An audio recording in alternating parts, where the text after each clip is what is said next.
Tensions are heating up in the Arctic as Russia makes a bold statement about Greenland, claiming it's not a natural part of Denmark. What does this mean for global geopolitics, and how could it affect the U.S., Europe, and Arctic security? Stay tuned as we break it all down. Generated by Speechak.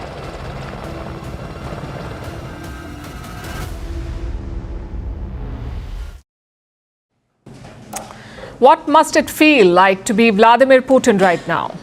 He has spent years attacking NATO, he has slammed the Western alliance, he has tried and failed to split Europe from the United States, and suddenly he doesn't have to do it anymore because America is doing it for him. Donald Trump wants Greenland. He wants access to the Arctic. He says it is to prevent Russia and China from taking over the region. You would expect Moscow to push back. After all, the Arctic is one of Russia's most strategic regions. But not this time. This time, Russia is smiling away. In fact, they're encouraging this bid of Donald Trump. Look at what Russia's state-run media is saying. They're praising Trump.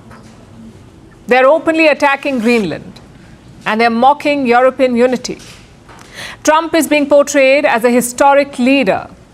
Here's how one newspaper put it. If Trump gets Greenland, he would be remembered alongside Abraham Lincoln. Basically, Trump would go into history books as one of the greatest American presidents.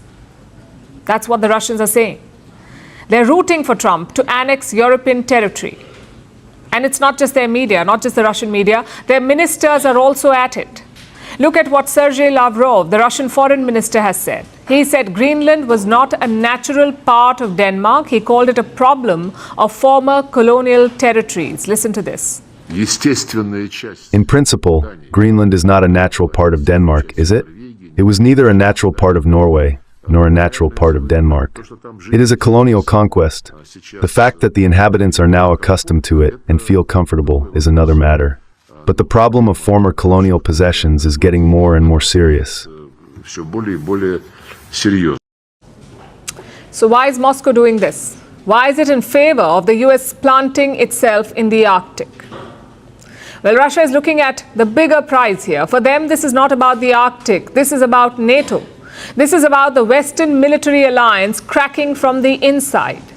Because if Trump takes Greenland, it won't just be a land grab, it would be the end of NATO, and no one would want that more than Russia.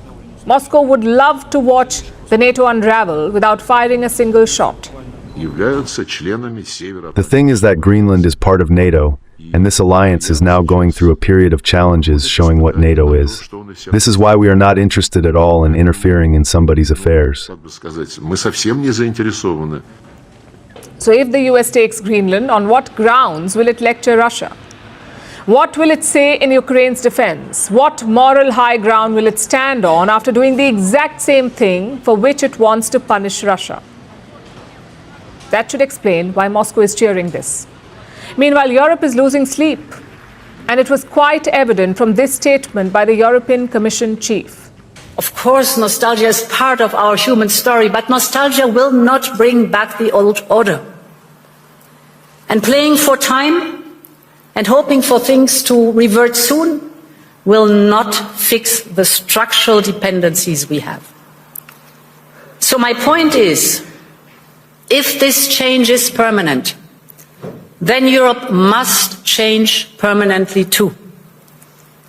It is time to seize this opportunity and build a new independent Europe. That was European Union Chief Ursula von der Leyen. She says the time for nostalgia is over. The need of the hour is a new Europe, a new and independent Europe. That geopolitical shocks can and must serve as an opportunity for Europe. And in my view, the seismic change we are going through today is an opportunity, in fact, a necessity, to build a new form of European independence. And this need is neither new nor a reaction to recent events. You see, Europe has built its prosperity by outsourcing everything. They outsourced their security to the US under the protective umbrella of the NATO. They got their energy from Russia. Cheap gas still flows into Europe through pipelines.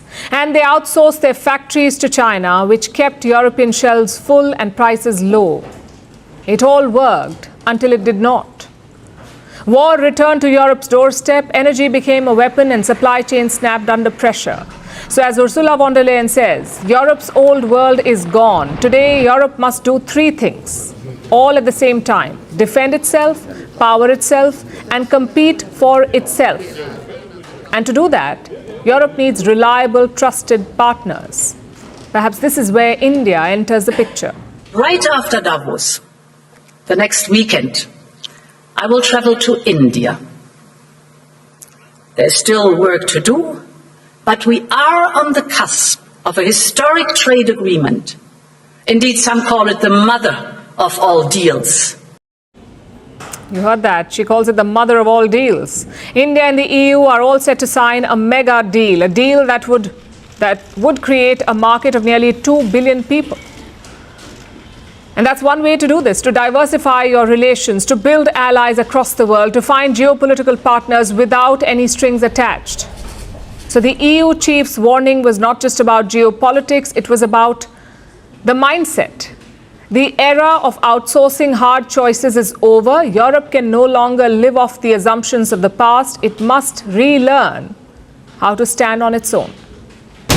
The world doesn't fit in boxes, so why should your news? From battlefields to negotiation tables, from internet outrage to real-world injustice. The conversations everyone is having and the ones they're avoiding. It's the same show, but this new year, First Post America gets a new look. I'm Kerry Johnston, and this is First Post America.